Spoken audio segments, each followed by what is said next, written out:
I'm starting from here because I was okay with the idea of interviewing you upside down. Oh, well, in that case, And okay, I want you to be comfortable for a little bit at least, for people to get to know you. yeah. Everybody, if you don't know this, we now that you've seen the gentleman upside right, you knew what he looked like upside down. Everybody, it's 6 o'clock Central, so you know what time it is. Tuesday night. It's your comedy bestie with your homegirl Erica Switzer. We are here for our next episode. We made it, y'all. We made it. We felt that. We Thank God see. it's Tuesday. Thank God it's Tuesday, Taco Tuesday. It don't look like it's Taco Tuesday where you Taco are. Tuesday. If anything, it looks like it might be salmon skin Taco Tuesday. So, all right, if you want to wait, what is what? I'm just saying because it looks like you're at a sushi place. Oh, I am. So, I'm at Planta. It's a plant-based Asian cuisine, and it's really good. Yeah, Where is Planta Queen. It's in downtown Chicago. It's really good, really great. I'm here because my birthday is gonna be on Friday. My friend here, her birthday was on May 31st, which was a Saturday.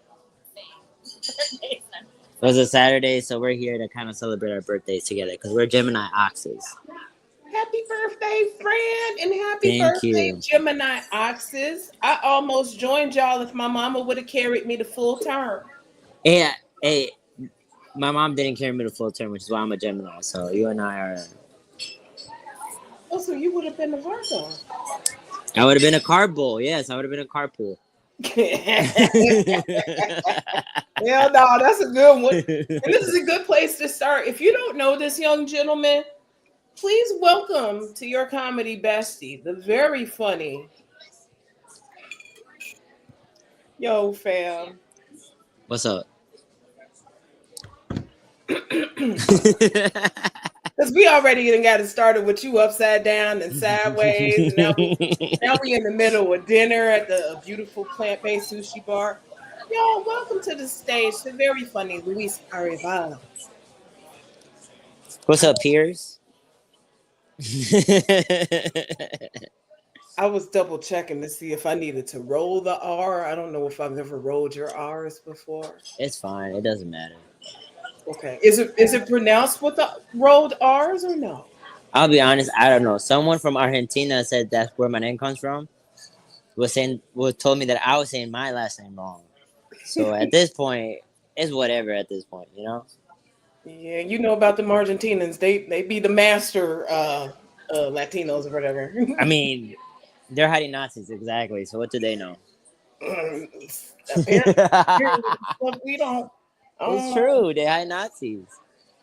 Like that's where all the Nazis fled. They either fled or they came to America to become scientists in the space station. So, or in other places, or they started NATO.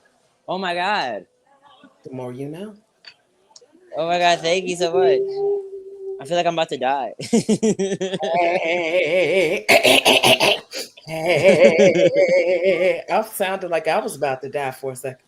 Happy birthday to you. Do I stop it? Happy birthday. What? Don't, you're gonna burn me alive. You're gonna burn me alive. Tell the Feliz fans. cumpleaños a ti. Feliz cumpleaños a ti. You want the happy birthday? Day to you. I don't want Happy too much. birthday. I can't play Stevie Wonder nothing. I ain't got nothing. I'm sorry, Stevie. Shit. But that's Eh, about. But yes, Luis deserves all of the happy birthday versions. oh yeah, I was gonna get it. Um, I know Yeah, you. I'm so sorry. A lot is going on. When I agreed to Tuesday, so here's the thing. I'm going to a concert later, and I thought that was on a Wednesday, and then I found out it was Tuesday. I'm like, okay, well the concert's not till 8, and then it just became a whole thing. So here we are. Welcome to being a Gemini. We do multiple things at once. You know how it goes. But Oh, yeah, it comes with the territory. Well, that being thank you said, so much. I don't want to take away from all of your birthday fun. I No, don't. listen. This is gonna be as long as it's usually for your show. I agreed to it, so we're gonna do it. So if I don't this want to take. goes, so if this goes for an hour, this goes for an hour. I'm gonna do my time. I committed to it. Well, here's the thing. How long does this go usually, or does it depend on whoever's here? I usually go 50 something minutes. So We'll do 50 something minutes. Go ahead, try some. okay, I appreciate you, Louise. I appreciate your time. Hey, friend, thank you for dealing with me and my shenanigans. Because I was giving you the blitzkrieg, the full Erica with the tea and everything, with the warmed up vocals. Because I was ready to go b-ball on the interview, Queen Bee. No, let's take our time. Here's the thing. I told my friend what it was, so and she's okay Okay, with it. Well, she okay, acts like she's okay with it. Who knows? She might hate me, friend. but she was a comedian, so she kind of knows how comedians are. So it's not like nothing new. Okay, friend. I'm just I'm just too much when there's a microphone in front of me. That's all. And anyway, this is just me being me, talking to other comedians. So this is kind of what I do.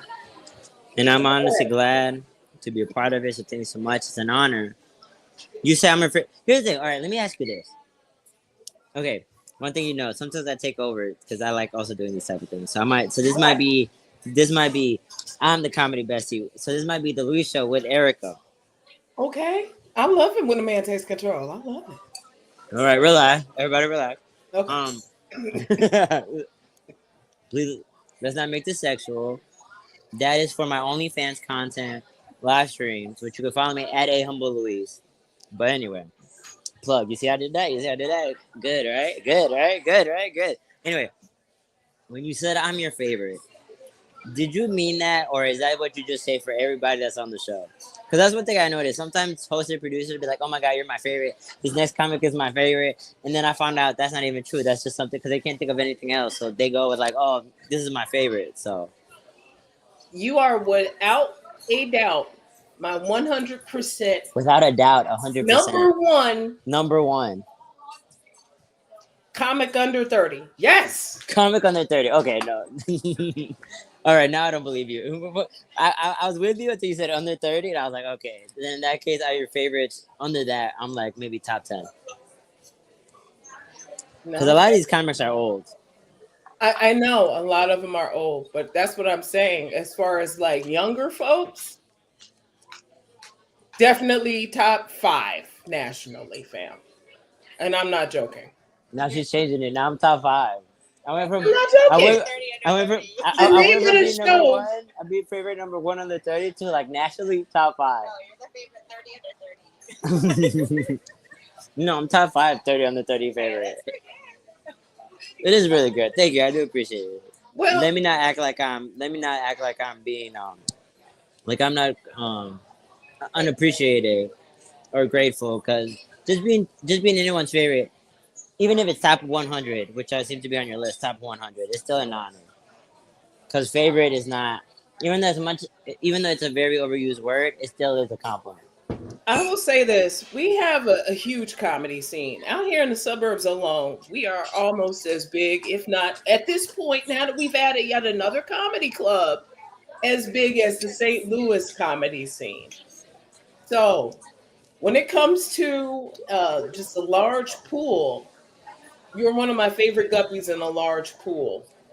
Well, okay, when you're at the suburbs now, it's not even that big of an honor. But anyway, I don't want to start controversy. I mean, I said top youngsters under 30, top 5 youngsters under 30 nationally. Top 5 youngsters national. That is really good. Okay, do you want another Okay, exclusive? I'm saying this. I'm saying this, Luis. All right, say And it. Go this ahead. is very honest. Let's put you one more. Of the highest, most popular, best known blue checks on my Instagram, they should all know you and have you open for them. I like that. And Okay. I put that on everything I love because you are committed to the craft. You are one of the strongest writers I know. Oh, You're also a very, very good performer. And for oh. the years that I've known you, because good Lord, my guy, I've known you since 2019, 2020. When I was a baby. Yeah. So 25, 23, 24, baby. 22, 22. I was 22. 21, exactly. 22. So watching you every stinking time I watch you, you add something else, something else, something else. There's never a dull surprise. Never a surprise. And everything is always fire. But never a surprise. I mean, I never a whole surprise. Never. What do you mean never There's a surprise? always your Okay, Erica. surprises Okay, are. never mind. All right, never mind, Erica. This interview is over. No, Goodbye. your misdirections go crazy, sir. Okay, Thank you. they're very appreciated, and when added with the performance element, if they haven't seen you, these are extra reasons they need to see you. So that being said, when did you even start doing stand up? When I was 16 years old, I started doing stand up at a Mike and Eldred that was mostly spoken word. And I always wanted to do stand up, but because of my stutter, I was like, oh, I'll never be funny or I'll never be good. I guess I'll be funny, but I'll never be good because, as you know, comedy is about timing. So I feel like I was stutter to the punchline and then it wouldn't as hit as it would be. But I did a spoken word piece. It went really well. So I was like, okay, I don't want to do this. So let me do stand up. And I was like, let me try it. And if I do wrong and if I do bad, oh well, at least I tried. Went really well. And I was like, okay, I'm going to do stand up. Chased it for about a year. But the last 4 months of that year is when I started taking the metro to Chicago. So I would, after high school, sometimes I would skip my last period of class so I could go to Chicago early. So I could go home, eat, bike to the metro, go to the city, come home at 2 a.m., wake up at 5 or 6 to get ready for high school, and then do that whole thing. So I did that for 4 months. No, we're still working on it. No, we're still. Honestly, I hated it. Can we please get something else? No, this is really good. Thank you so much. I appreciate Can I it. grab anything else right now for you guys? Uh, You okay on drinks and stuff? yeah, we're good. Can we get the bill, please? Actually, Bill, yeah. thank you. I'm sorry. I'm busy. As a famous comedian, I got I got Yeah. customers. I got customers. I mean, I got customers. I got fans all over asking me, can I get you anything more? Because they want to make sure I'm taken care of. You said you giving them the autograph already. I heard you. It's You feel okay. me? Exactly. No, Does but that mean y'all staying there the whole time, or you gonna be on the run? we're gonna be walking. Okay, then Yeah. that's fun. I like So, that. so you're gonna enjoy the city. Also, another exclusive, Erica, for your show. I moved to the city a couple days ago. Brand new city boy. Brand new city boy, metaphorically, figuratively, and the meme. Y'all, you heard. The man is in the city. No more commuting. No more than metro trains, No huh? more metro, which I'm really glad and sad at the same time. What's one of your favorite things about the metro? All right, thank you so much. Appreciate it. Oh, the text scratch that. What's one thing you won't miss about the metro? Wait, one thing I won't miss about the metro: getting home late. Getting home late and having to navigate that whole thing. I was like, oh, I can't do this, Michael. I can't stay after the show because I have to go catch the metro, or else I'm stranded in the city. I know. Anyway, and then I see aren't you happy about this? But yeah, that's the other thing. But I love the metro because one, I'm a big fan of public transportation. As you know, as someone who's been to China, everywhere else has great public transportation where it's actually worth taking and you can get everywhere. Versus America, shitty public transportation. So I'm a big fan of public transportation because I feel like it's a human right to be able to travel without needing a car. No matter if you're young or old, sober or fucked up, to be able to just know that you're able to get to point A to point B safely and efficiently. And that's what the metro was for me because I didn't get my driver's license until I was 21. And so from 16 and 18 to 21, even though I live in the suburbs, I wasn't doing much there because I couldn't drive. So I would go to the city so I can do what I wanted, so I could do the craft. Mm-hmm. And then even once I turned 21, that's all I did. And if we had public transportation, I would be able to do the suburb. I mean, everyone would be able to kind of get around. there wouldn't be that much segregation in Chicago and all that jazz. Absolutely. And I like public transportation because I was able to write there. I was able to read. I was able to take a nap. Also, thank you so much. Also, I love your nails. I noticed you had little dots in your nails. That was really good. But yeah, that's what I love public transportation. I feel like it's a right because then everyone can get where they want, young or old, and explore places that they probably never could. Absolutely. And I definitely think our metro system is excellent, aside from what you said, that tremendous wait time or waiting a whole hour in between trains for things and having to fill your time. But as a youngster or having that purpose, right? Filling it with purposeful things, that helps a lot. Um, I know what it's like going from being in Shanghai and having an efficient metro. Their metro system, their downtown subway, metro, whatever, kind of looks like Chicago's overlapped like twice. Yeah, exactly. And it moves about twice as fast. Yeah. Um, but they pack it like sardines, fam. I mean, everybody and their mama literally is on those morning metro rides crammed in there. And we all undulated as one body out of the train and up the escalators and then onto the street. Have you ever taken the metro during during Lollapalooza Ooh, yeah.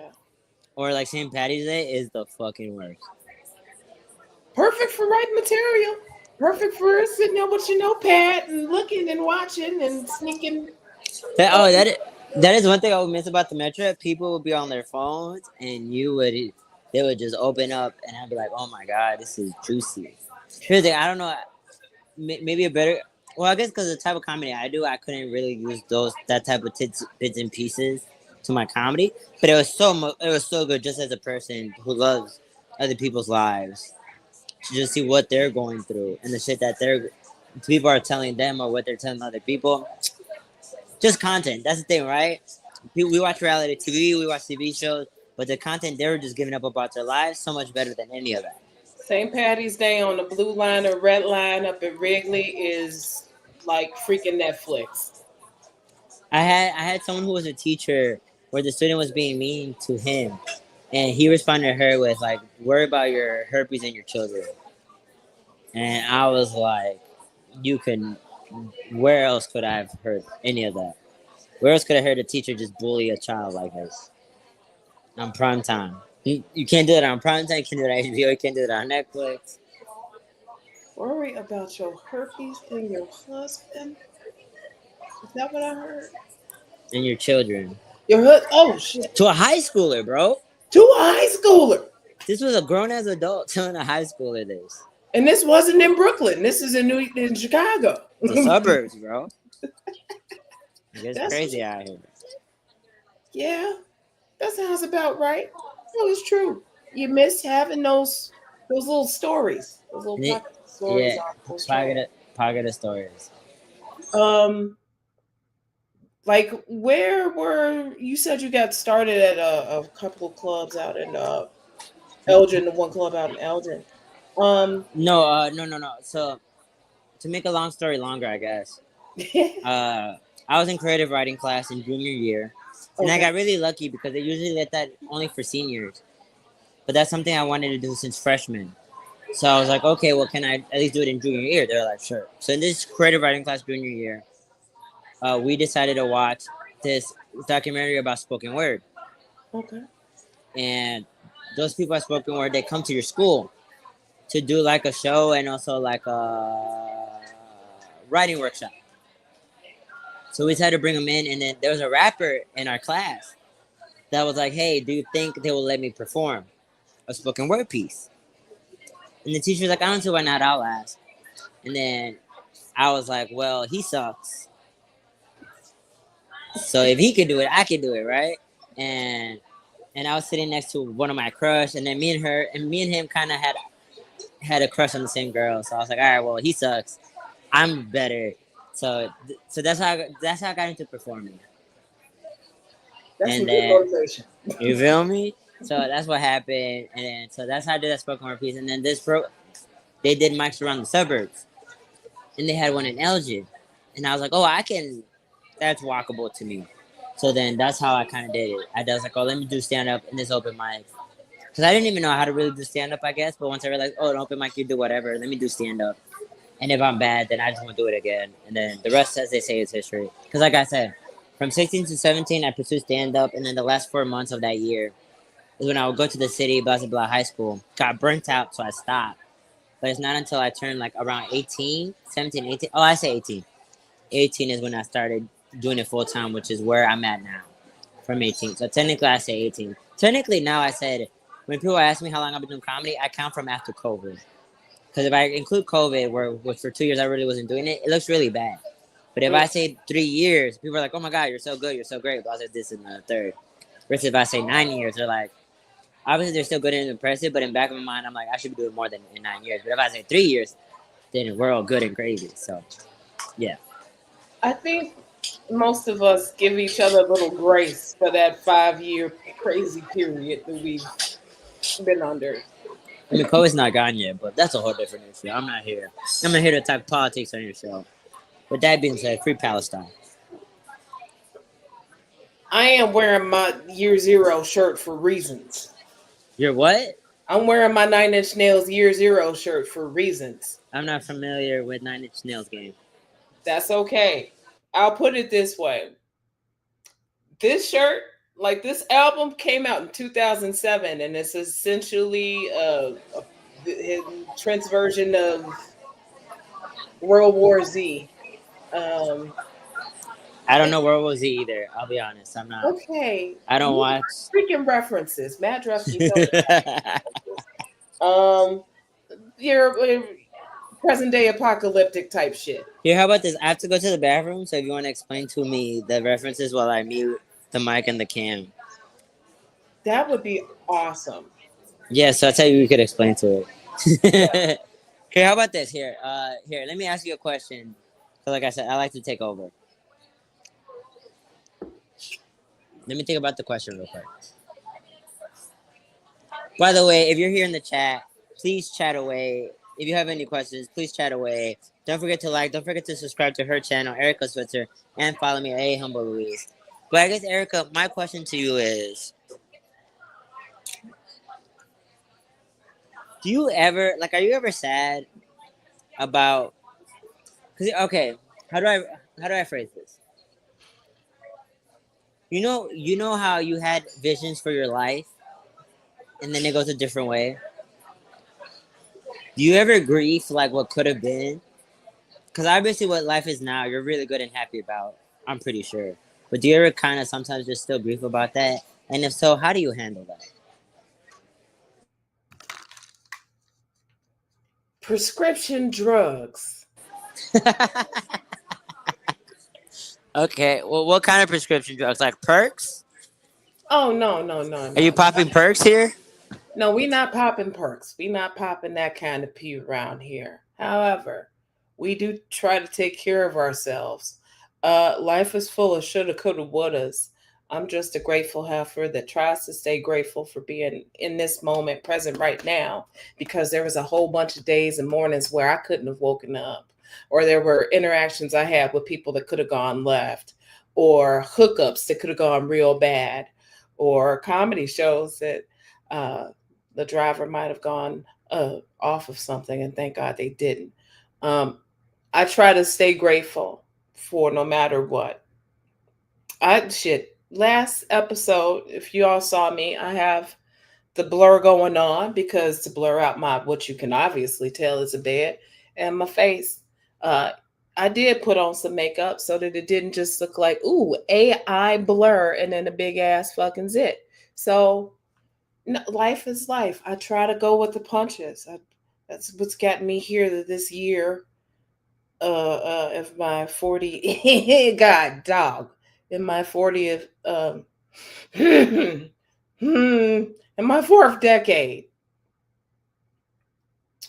Luis, since I've known you, you are a humble Luis, just like the name. I mean, although you see him in his flamboyant side, you see how he like to take over and whatnot. He became, yes, he's charming, but he's also a sweetheart. A little bit, just a little bit, you know. But that's beautiful. And also, don't be ashamed, Erica. You're 49. Okay. Don't be God ashamed of being 49. dang. But He you look like you're said, you 22. face tuned everything, Heifer. He said, But you look like you're 22, so it doesn't even matter what your age is because you look it's the way face tune, you, hon. you look Everything younger than else, that. how could I look 20 something with 48-year-old titties? That don't work. Listen, Look at that Hollywood. you feel me? Tight shit, tight shit. But no, I mean, don't be ashamed of being in your 40s. Like, be proud. A lot of us don't make it that far. Oh Lord. I could tell you about some people and some times, but I don't do that kind of comedy yet. One day, one day. Well, yeah, I don't look like what I've been through. You Once I want to go have touch your name? vocabulary to tell y'all about it, you'll know. Um, yeah, dog. Speaking of loss, What's up? speaking of loss, Mm-hmm. that reminds me of one of my real fave current working young goats, Ali Sadiq, and his special on loss. Yeah. Knocked me senseless.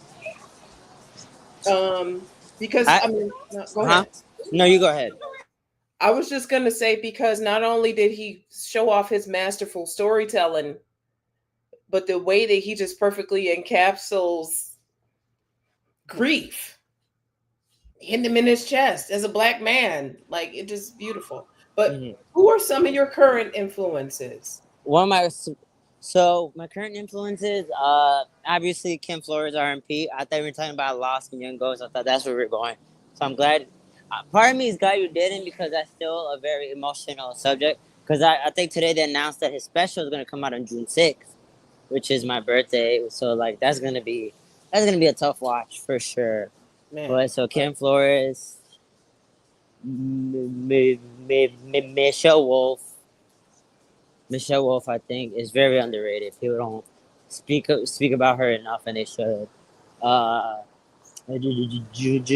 Gerard Carmichael, one of my favorites. When I first started, I think kind of helped me figure out who I wanted to be, and it's always that's someone who I want to meet and like open up for. But I think now he's at a point where he doesn't have openers now Mm. because his stuff is like very so. But hopefully one day, if he Hopefully does one get day. back to openers, I can open up for him and just Gerard, hang you out with heard him. that? No, Yeah, go man. ahead. Yeah, man. I know you're watching. Hit me up right now. Maybe you never know. And who else? Who was that last person you mentioned?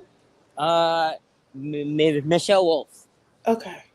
Yeah, Michelle does not get mentioned enough. Is And there a particular special of hers that you like and think everybody should watch to her like put her name out there?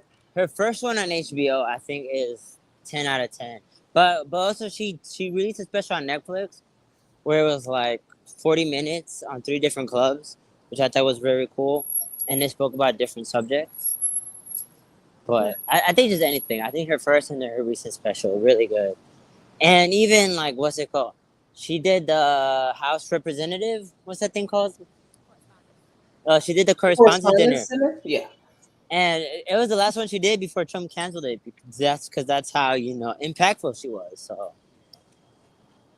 Michelle wasn't playing with none of them. She was up there pulling no punches and just speaking that truth and doing what she was supposed to be doing. So kudos exactly. to a woman standing on her principle like that. I also want to point out the fact that you picked, especially with Gerard and Michelle, two comics very strong in their perspective and point of view, which is one of the Hmm. things you shine at. Um, Oh, thank you. can you Can you tell us a little bit more about what personally influences your comedy? What personally influences my comedy? That's a good question. What personally influences my comedy? I think. I think okay. Heartbreak. Okay, so my friend made the heart. Has made the heart in pieces. So heartbreak, she says. Which actually is not true. Okay, so I have this funny story. this other suburban comedian.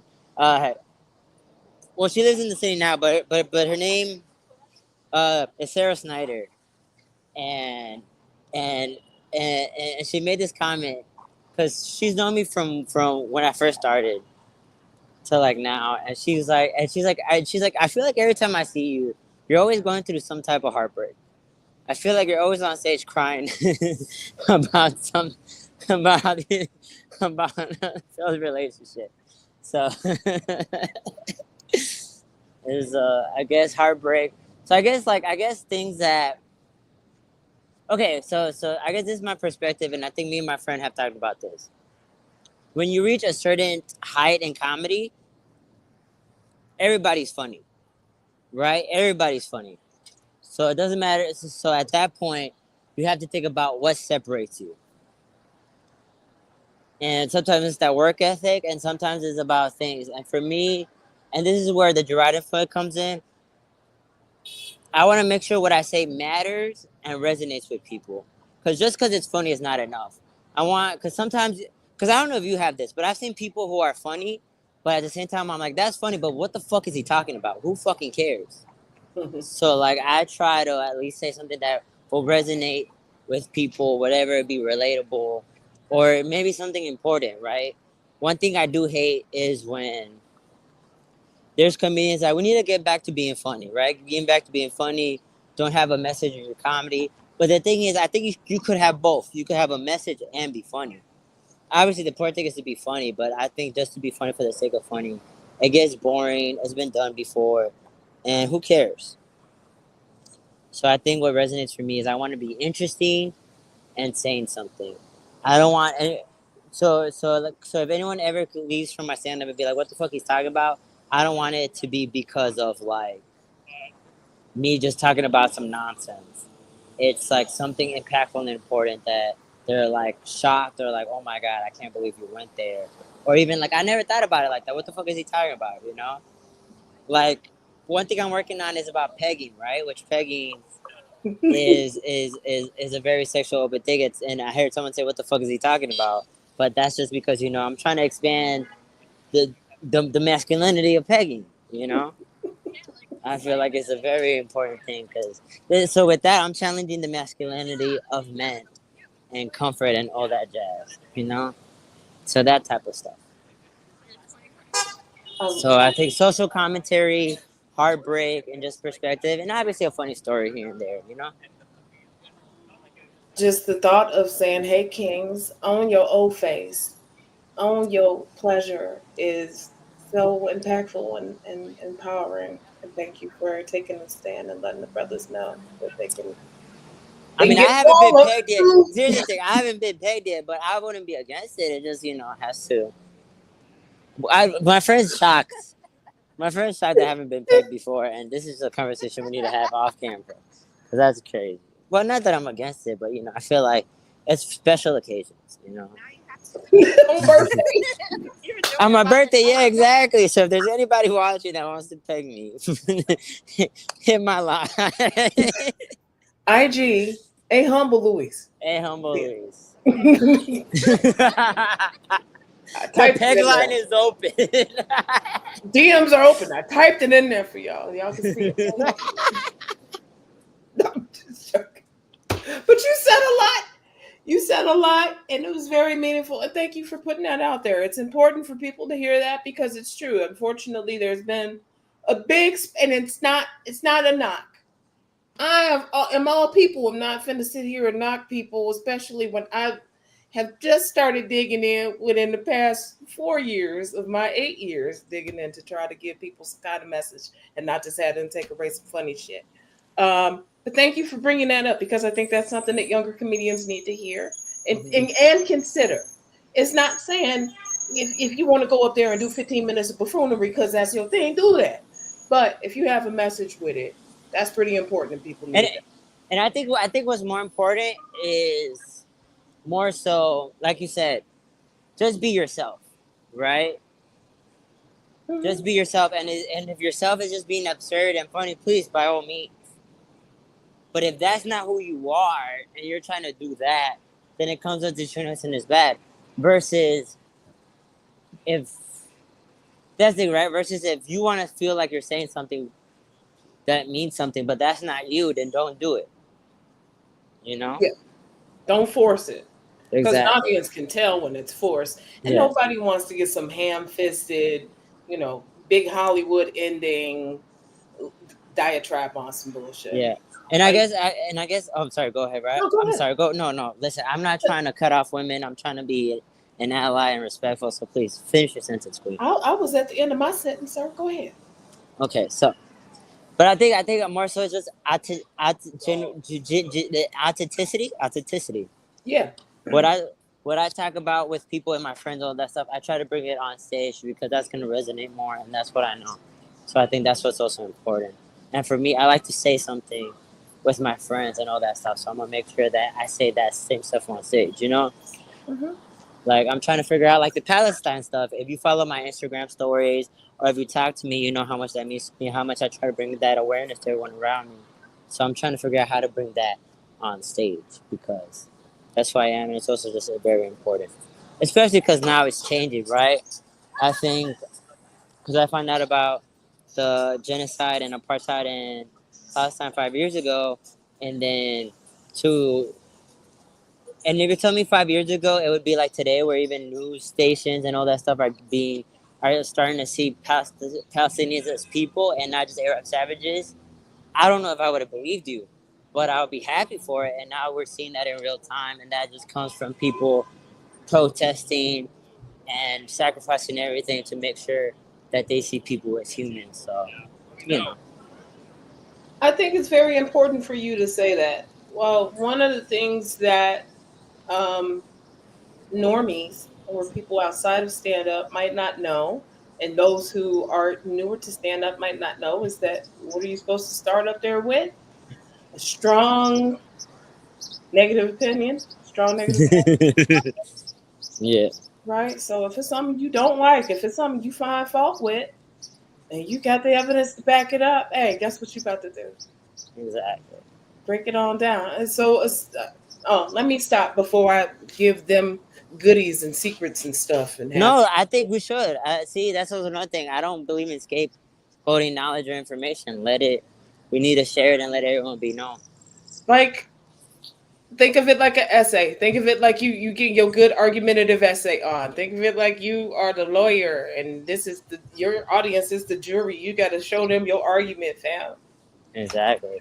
And Cause that's you, cause you know you're funny, so make what you think is funny to everybody else. You know, that's your ethos. It's your ethos. I say, comedy is just a big ethos. I say. yeah. Yeah. Yeah, cuz it's communication. Cuz it's still me and you having a conversation. The only difference is right now we neither one of us has a stage. We both got mics. Exactly. As long as we keep it like this right here, yeah, that's the kind of Anything is tone. possible. Yeah, that's the kind of tone. It took me years to break myself out of whatever I learned from Toastmasters or any other kind of formal training to What the fuck present is less. Toastmasters? Oh, speeches and stuff, man. Public speaking. Ah, yeah. See, cause my friend is also, uh, around the same age as you. I'll say. And yeah, as soon as she heard Toastmasters, she was like, "Of course, this young kid doesn't know about Toastmasters and public speaking." The youths, the youths. I was about to say, are you having dinner with KB? Is that who it is? No. Who's KD? Oh, bro, if I was having dinner with Kevin Durant, I would tell you. Come on. KB as in Kimberly Marion, Oh, sir. no, not KB. She's too busy for me.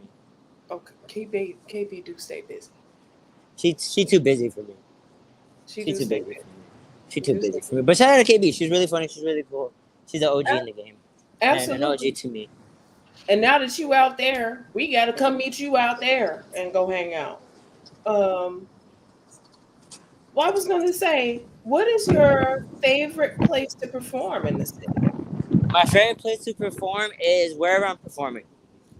I know Like that's. I love being on stage. So the fact that I'm on stage and being able to connect with the audience, that's my favorite place. I believe that. Listen, I've seen you at CG's. I've seen you at SNF. I've seen you at other stages. It's true. You never get up there like you could be somewhere else. And I appreciate the hell out of that as an audience member and as a peer. Because you're still, because exactly, you're there for a show. So I might as well give you a show. And also,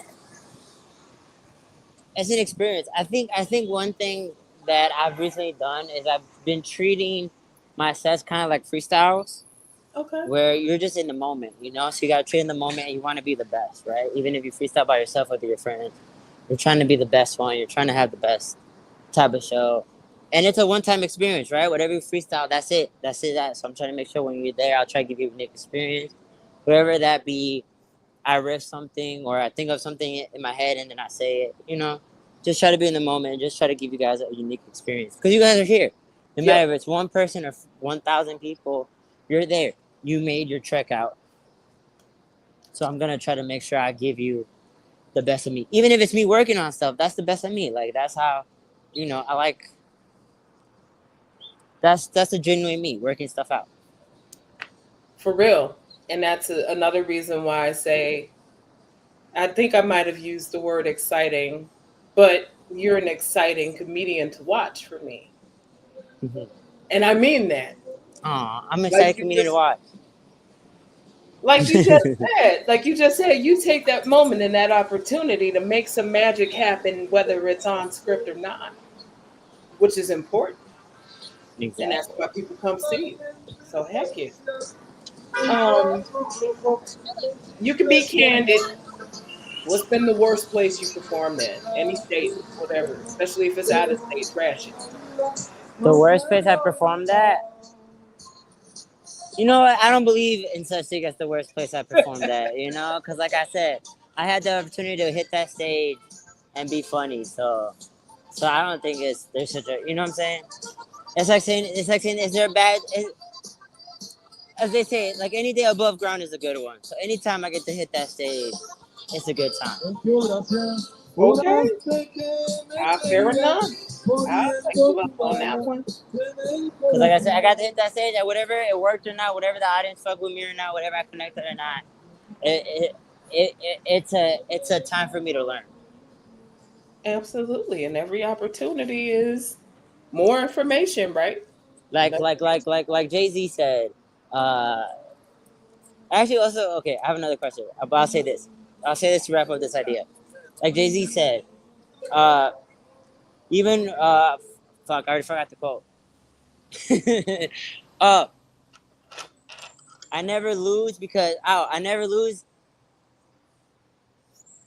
even in defeat, a valuable lesson is learned. So it evens it up for me. Yes. So with that being said, Erica, how did you feel when Jay-Z said that the word capitalist is like the N-word? Woo. Let me sip this real quick as I pause. How did you feel when he was like, "Oh, them calling me a capitalist is like it's like the new N-word, and it's them just trying to like, you know, like just trying to throw me down and try to throw down all my accomplishments and all that stuff." How did you feel when Jay-Z said that? That sounds like Warren Buffett and Elon Musk and Jeff Bezos and all these other ultra billionaires pointed at him saying, you low on the totem pole. You capitalist, you know. I feel like no matter that goes to show no matter how high up you get, there's always going to be people that want to pull you down. Wait, what? Wait, how did you get that from that quote? Wait, what? Erica. About people calling him a capitalist, like capitalist being the new N word. He literally said when people call him capitalist, they basically just want to call him the N-word. I can't imagine who's calling him a capitalist aside from people higher than him. No, what? Okay. I mean, in jest. No, that's people. No, Jay-Z is a capitalist. Yeah. He does not care about people. As much as he tries to play this off, it's like any other. It's like even the white billionaires. where they try to pretend. No, Jay Z is a capitalist. So for him Oh, to be like that's a new N word is crazy. Is him trying to he's trying to defer blame shit. responsibility on that stuff, huh? Yeah, he's blame shifting. Yeah, yeah. That's what I'm saying. That's why I was like weird. It's like the totem pole. No, No, but he's that's why trying. I was saying. That's why I was saying. Like,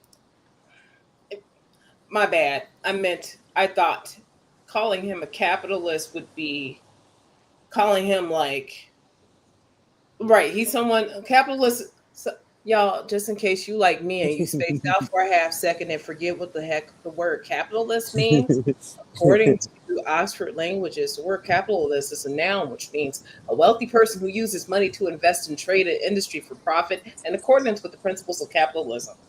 I was thinking he makes money off the backs of lower bruised Which he people does. Which he than does. the higher billionaires making money off of the backs of richer people. Which Jay Z does. He does exploit the poor for his profitary gain. Absolutely. He's been a fucking shiesty motherfucker from day one, and I think we've all known that. The man started off as he told us in the music. They all told us in the music. And you handed him more money. You said, "Oh, I don't care. Just keep rapping, son." And you handed him more money. "Oh, you got Beyonce. You must be great." Handed him more money. They did that. Nobody, we wasn't necessarily going and rushing to go get his damn albums when they came out. We Dang. was getting them shits off Napster like everybody else. I'm just saying. Anyway, don't get me started on. I don't like Jay Z. Fuck him. Let's Do just you say like capitalism? capitalism. Oh fuck. This is fun. I She like said making this is my fun. fucking money. I like making my dollars, getting to the bag. I don't like chasing the bag, but I like getting to the bag and helping people get to the bag. Do I believe everybody should have their fair share of the bag? Well, I do believe you? Oh.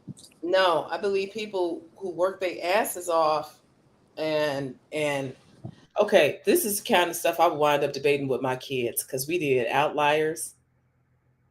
We were talking about meritocracies and stuff like that, and that Uh, was great because it's like, hey, these little Chinese and Taiwanese kids learning about who should get fair share of the money. Um, our capitalism is broken and fucked up. China is doing an interesting kind of communist capitalism type shit that I wish more people would look at and consider. But regardless of wherever there's mad money, there's always corruption. So any system I think is going to wind up being flawed. And that's and just just to clarify, Chinese is not a capitalist society.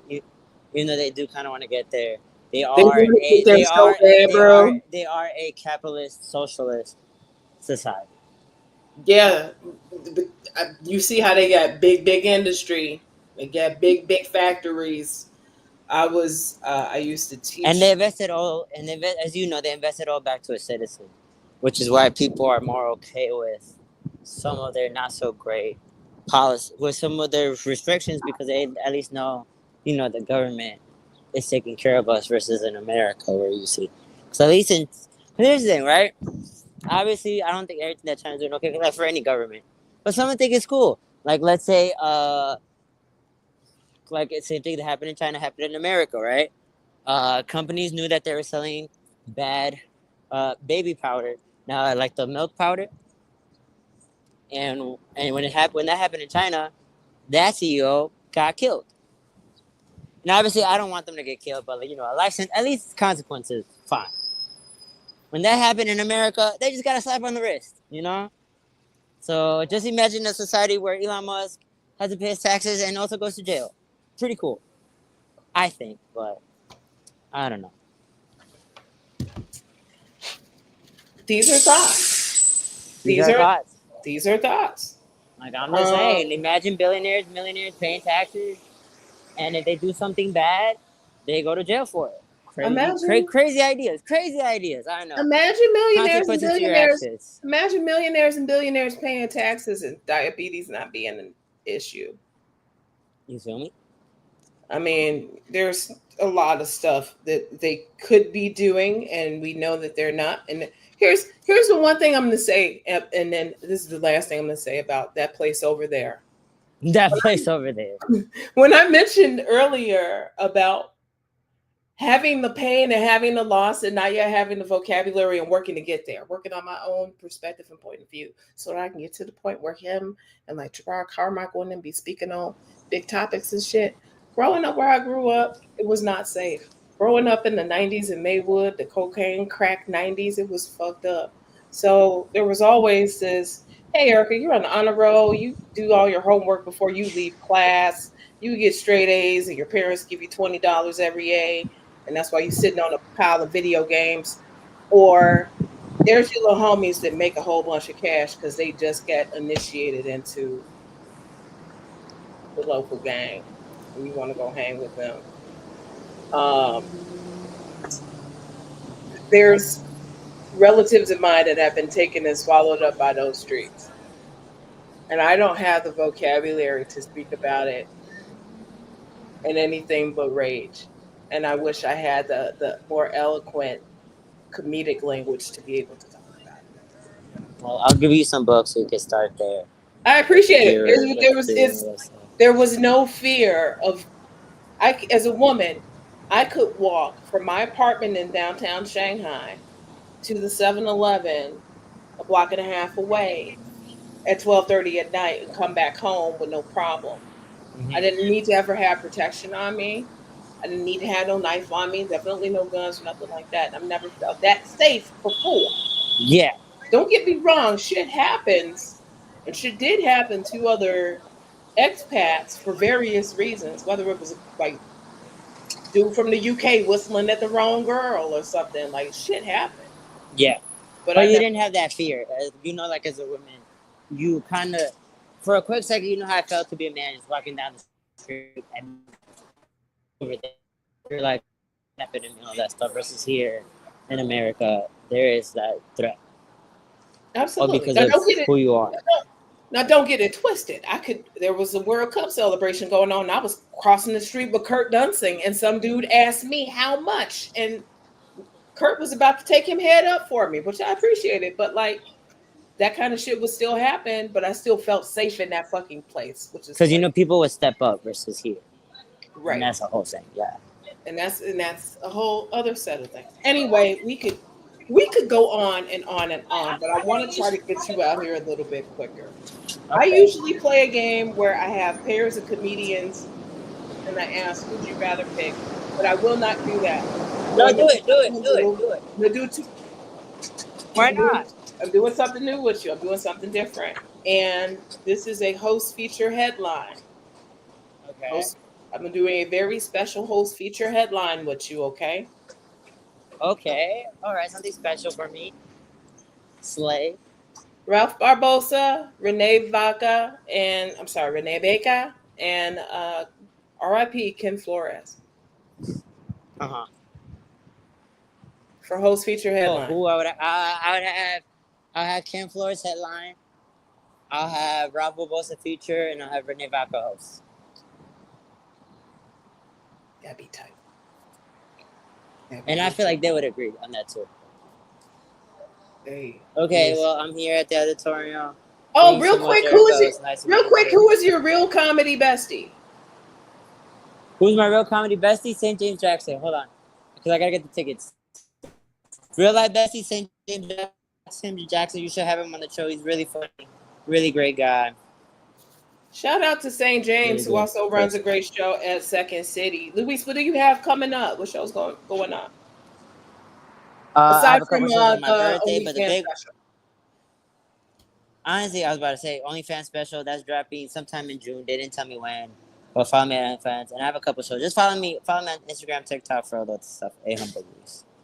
Humble Luis, you heard the man. Check him out. Please follow him. Make sure you go check him out and see his shows and tell people about him. It's your girl Erica Switzer. I got a whole bunch of shows this week. Thursday night, Comedyplex, Oak Park. But I'll Friday go, but night, I'll I'm thank you not so supposed much. to say nothing, but it's somewhere in Naperville. And Saturday, Aurora, the Bit Theater, for the very first and our first Saturday's residencies. It Ain't My Fault comedy show, starring the homie Just Jeff. I'm hosting, featuring the homegirl Zoe Dodson from right here in Aurora, and coming in from LA, the one and only, the hit man, Andre Lavelle. It's going to be a fantastic show. Tell somebody. Go to my ericaswitzer.com. At the top, I have my link tree. Go to my link tree. Get some tickets. Show some support. Even if you can't make the show, buy a ticket and don't ask for the refund.